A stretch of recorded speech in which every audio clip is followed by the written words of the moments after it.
बात करें तो Qualcomm ने एक नया प्रोसेसर अनाउंस किया है Snapdragon 888 प्लस। लेकिन मैं यहाँ पे सजेस्ट करूंगा इसके जो फोन आने वाले हैं ना उसका आप यहाँ पे वेट मत कीजिए। पर आखिर मैं ऐसा क्यों कह रहा हूँ, क्योंकि देखा तो Qualcomm ने पहली बार कोई नया प्रोसेसर रिलीज नहीं किया, ना ही ऐसा प्लस वेरिएंट पहली बार रिलीज किया है।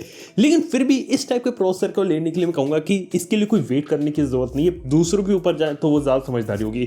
पूरी बात को समझने वाले अच्छे तरीके से वीडियो अगर आप लोगों को पसंद आ रहा हो तो लाइक कर लेना और चैनल को सब्सक्राइब कर लो। ऑलमोस्ट 50% लोग ऐसे हैं जो वीडियो को देख रहे लेकिन सब्सक्राइब नहीं कर रहे, so subscribe to the channel. इससे पहले देखा तो सबसे पहले स्नैपड्रैगन 800 के जमाने में 801 इंट्रोड्यूस किया था, फिर 821 के जमाने में 821 लाए थे और 845 का एक स्लाइटली स्पेशल ओवरक्लॉक वर्जन बनाया था जो उन्होंने बनाया था Asus के ROG फोन के लिए। फिर उसके बाद 855 निकाला तो 855 प्लस निकाल दिया, फिर 865 निकाला तो 865 प्लस निकाल दिया, यानी कि प्लस वर्जन निकालने का सिलसिला यहाँ पे चल पड़ा। और इसी तरीके से आपको आज देखने को मिल रहा है स्नैपड्रैगन 888 प्लस। लेकिन बात है कि पहले जो प्लस वर्जन आते थे वहां पे आपको जितने बड़े इंप्रूवमेंट देखने को मिलते थे ना, उतना बड़ा यहाँ पे इंप्रूवमेंट देखने को नहीं मिल रहा। सबसे पहले तो जो इंप्रूवमेंट है वो सिर्फ 2 जगह किया गया है, बाकी एग्जैक्ट स्नैपड्रैगन 888 जैसा ही है। पहली चीज जो की गई है वो है Cortex X1 कोर के अंदर जो क्लॉक स्पीड होती है वो इंक्रीज कर दी गई है, जो कि है 2.84 गीगाहर्ट्ज से बढ़ा के कर दी गई है 2.995 गीगाहर्ट्ज। यस, बिल्कुल सही सुना आपने, सिर्फ इतना ही बड़ा डिफरेंस किया गया है। और इसके साथ एक और चीज कही है वो है कि ये जो AI की जो परफॉर्मेंस होती है तो वो इंक्रीज हो गई है 28 TOFs से 32 TOFs। तो देखा तो बस यही एक बेनिफिट है। और देखा जाए तो लास्ट में हमने पिछले जितने भी वर्जन देखे थे ना उसमें काफी बड़ा या फिर एक सिग्निफिकेंट चेंज देखने को मिलता था, लेकिन यहाँ पे चेंज देखने को नहीं मिला। पता पीछे की कहानी क्या चल रही है? एग्जैक्टली पीछे ये है कि जो Qualcomm का जो ऑलरेडी स्नैपड्रैगन 888 था वो काफी पावरफुल था। उनका ऐसा प्लान था कि यहाँ पे जो अगला वर्जन आएगा वहां पे GPU की क्लॉक स्पीड और CPU की क्लॉक स्पीड को इंक्रीज करते हैं। जैसे जनरली देखा तो मोबाइल फोन में गेमिंग वगैरह इन सबकी जो परफॉर्मेंस होती है वो इंक्रीज हो जाए।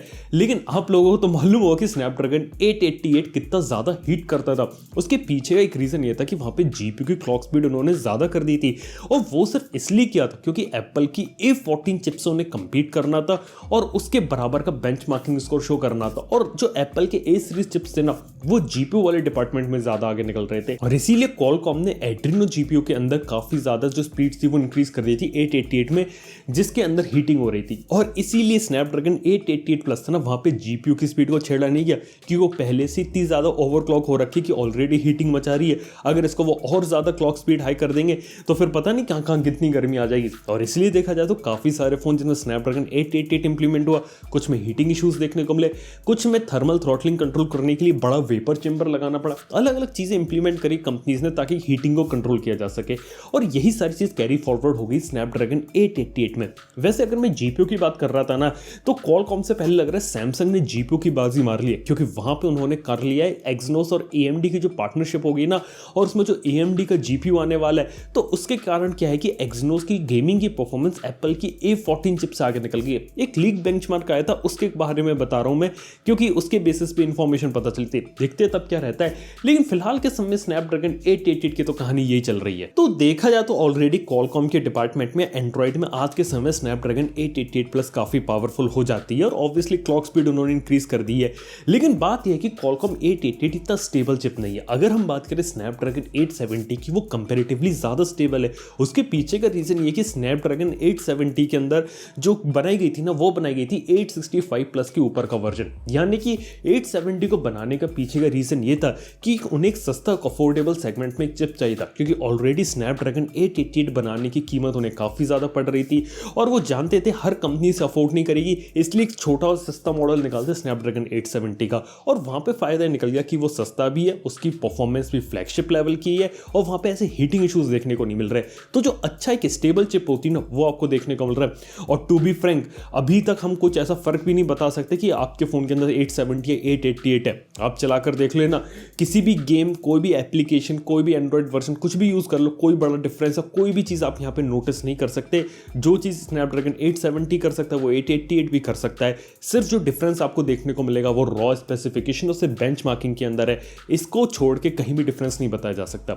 और स्नैपड्रैगन 888 कीमत इंक्रीज होने से जो स्नैपड्रैगन 888 वाले फ़ोन है वो यहाँ पे महंगे हुए। और जैसा मैंने सुना है अपकमिंग जो अगला प्रोसेसर होगा क्वालकॉम स्नैपड्रैगन का, जो शायद 895 या कोई सा भी हो सकता है, उसके अंदर जो कीमत में इंक्रीमेंट होगा वो थोड़ा सा और ज्यादा होगा, कम से कम 4 से 5 हज़ार रुपए का एक रूमर सुना है। कहने का मतलब है कि अभी कोई फ्लैगशिप फोन है, मान लो वो 65,000 का लॉन्च है, जैसे OnePlus 9 Pro के बारे में बात करें, और अगर उसमें सेम वही 895 वाला चिप डाल दे लोग तो कीमत 4 से 5 हज़ार पहुंच जाएगी। यानी कि अगले साल के जो फोन है वो और ज्यादा महंगे हो जाएंगे फ्लैगशिप के कंपैरिजन में। और इतनी महंगी प्राइस को वो लोग जस्टिफाई नहीं कर पा रहे क्योंकि बदले में जो आउटपुट मिल रहे हैं ना वो इतना ज्यादा बड़ा नहीं है। इवन एक बात ये भी क्वालकॉम ने क्या किया कि स्नैपड्रैगन 888 में अच्छी परफॉर्मेंस बेंचमार्किंग वगैरह में जाके जाने के लिए सारी लेटेस्ट टेक्नोलॉजी डाल दी, लेकिन एंड्रॉइड उसका अच्छे तरीके से फायदा नहीं उठा पा रहा। जैसे कॉर्टेक्स X1 कोर के बारे में बात करें, एक सुपर हाई परफॉर्मेंस कोर है, उसका जो यूटिलाइजेशन है कॉर्टेक्स X1 कोर का वो नॉर्मल यूज केस के अंदर नहीं होता, वो तब यूज होता है जब कोई बड़ा से बड़ा हैवी टास्क होता है या फिर जब उसे जरूरत पड़ती है। क्योंकि कॉर्टेक्स X1 कोर है ना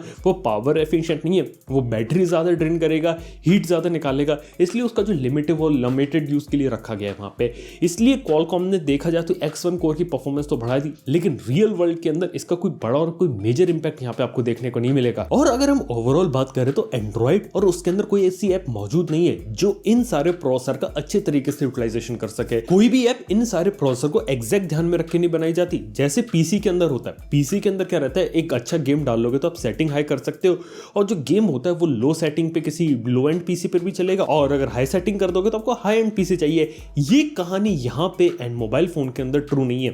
एग्जैक्टली बात की जाती है जो गेम्स वगैरह डेवलप किए जाते हैं ना वो थोड़े मिनिमम और थोड़े बीच के जो मिड रेंज फोन और जो लो एंड फोन होते हैं ना उसको ध्यान में रख के डिजाइन किए जाते हैं, क्योंकि उन्हें मालूम है कोई जो गेम है ना ज्यादातर लोग उसे वही खेलने वाले हैं, और बस हाई एंड फोन्स के लिए थोड़े ग्राफिक्स ऑप्शंस के इनेबल कर देते हैं लोग और हाई फ्रेम रेट का ऑप्शन देख लेते हैं। इसलिए देखा जाए तो कई बार हमने देखा है कि एंड्रॉइड के अंदर क्वालिटी वैसा FPS देखने को नहीं मिलता जैसा कई बार आपको आईफोन या iOS वाले डिवाइसेस के अंदर देखने को मिलता है, क्योंकि वहां पे हार्डवेयर का अच्छे तरीके से यूटिलाइजेशन हो जाता है। तो यार ये भी एक छोटी सी चीज है। इसके साथ ही बात करें तो अभी के समय में चल रही है चिप शॉर्टेज, और इसी चिप शॉर्टेज से निपटने के लिए यहाँ पे क्वालकॉम स्नैपड्रैगन 888 प्लस निकाला गया है।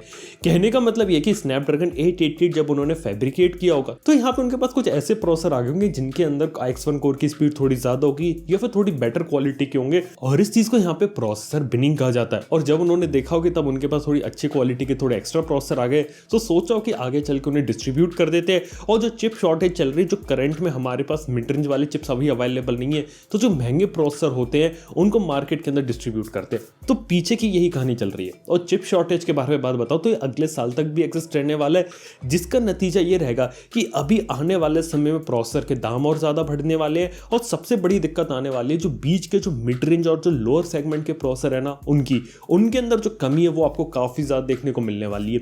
तो देखा जाए तो इसी का यहाँ पे थोड़ा बहुत फायदा उठाने की कोशिश कर रहे, थोड़ा बहुत मोनोपोली क्रिएट करने की कोशिश कर रही क्वालकॉम, तो थोड़ा एक्स्ट्रा पैसा बनाया जा सके, क्योंकि उन्हें मालूम है कि मिड रेंज वाले और जो लो एंड वाले जो प्रोसेसर होते हैं उनकी जो क्वांटिटी वो अब धीरे धीरे उनके पास से खत्म हो रही है। तो हाँ, ये भी पीछे में कहानी चल रही है। तो देखा है तो 2021 एक काफी अजीब साल रहा प्रोसेसर इंडस्ट्री के लिए। यहाँ पे देखा जाए तो काफी सारे प्रोसेसर की शॉर्टेज आ गई। देखा जाए तो स्नैपड्रैगन 888 से बेटर जो उसका छोटा भाई निकला 870 वो यहाँ पे अच्छी परफॉर्मेंस निकाल रहा है। और अभी भी देखा तो स्नैपड्रैगन 888 इस साल का जो फ्लैगशिप प्रोसेसर है वो भी उतना ज्यादा स्टेबल नहीं हो पाया। उम्मीद कर रहे हैं कि अगले साल के जो नए प्रोसेसर आएंगे उनके अंदर कॉर्टेक्स X2 कोर का यहाँ पे यूज किया जाएगा, या फिर जो नए कॉर्टेक्स A710 A510 आए ना उन सब का अगर यहाँ पे यूज किया जाता है तो उससे जो परफॉर्मेंस होगी ना उन आने वाले प्रोसेसर में वो काफी ज्यादा इंप्रूव होगी। और उम्मीद ऐसी की जा रही है कि अभी जो क्वालकॉम ने यहाँ पे जीपीयू की क्लॉक स्पीड को ज्यादा कर दिया, अगली बार थोड़ा कम करे, और जो हीटिंग वाली प्रॉब्लम होती है ना उससे अगर यहाँ पे ये लोग सॉल्व करते तो वो काफी अच्छी चीज होगी। क्योंकि अभी क्वालकॉम के प्रोसेसर में देखा तो फ्लैगशिप वाले में हीटिंग हो रही, पहले उन्हें वो सॉल्व करने की जरूरत है और उसके बाद उनकी कीमतों को यहाँ पे थोड़ा कम लाने की।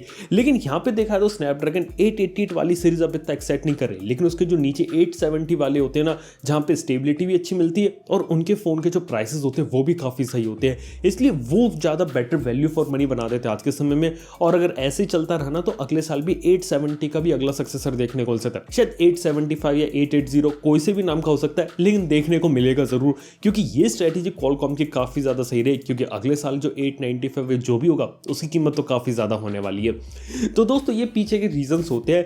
क्वालकॉम स्नैपड्रैगन 888 प्लस एक अच्छा चिपसेट है, लेकिन अभी वो एप्पल A सीरीज को बीट नहीं कर पा रहा और ना ही कोई ऐसे बड़े इंप्रूवमेंट ला पा रहा है जो पहले आपको देखने को मिले थे। तो देखा जाए तो उसके ऊपर कोई जंप करने का कोई सेंस बनता नहीं है। अभी के समय में अगर इसको फ़ोन लेना है और एक लंबे समय तक स्टेबल चीज़ चलानी है, 870 वाले जो चिप्स होते हैं ना वो यहाँ पे काफ़ी अच्छा सेंस बनाते हैं। तो दोस्तों सारी कहानी खत्म होती है यहाँ पे Qualcomm Snapdragon 888 प्लस की। वीडियो अगर आप लोग को पसंद है तो लाइक कर देना, चैनल को सब्सक्राइब कर लेना। थैंक यू आपका वीडियो देखने के लिए। मैं आपसे मिलता हूं नेक्स्ट वन में। Good bye.